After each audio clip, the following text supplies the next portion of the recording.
Kanglup anigi marakta tha ani hena ungkhatnaduna leiringai cherakta Kuki singda chana thaknaba yauna tongan ba Potchei Thillubani haiba miyoi ama Miyamna pharaba matung Khongjom police station da Thudekhre khoisaunaraba Miyamna Kuki da pot Thillubani haiba Meitei adugi Mayum Thudekhre Khundagi Tanthokhre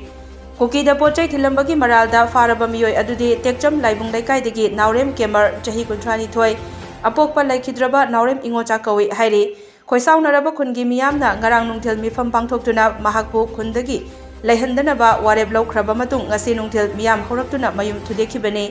Miyamna Mayum Thudekpa changlubada yum aduda mi amata leiramdre hairi Kuki da Potchei Thillambani haiba miyoi adusu ngarang numidang Khongjom police station dagi Thudekhre hairi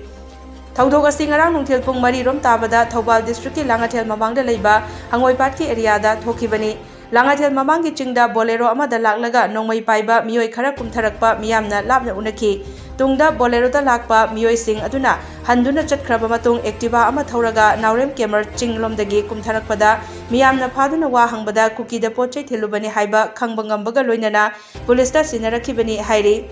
miyoi asi hanadagi chingnaduna Miyamna su senaraga lerakpa misakni hairi tekchamgi masing yamlaba maira paibi singna ngasi nungthil haunaruba tawdana thoknaraktuna Kuki da Potchei Thillambagi maralda mayum sidokhibaga loinana thawdok asida chenariba miyoi asi mapunsi chupagi oina tekchamda leiba yaroi amadi mahakpu kanagumba singna changjafam pirambasu yaroi haina Miyamna phongdorakhi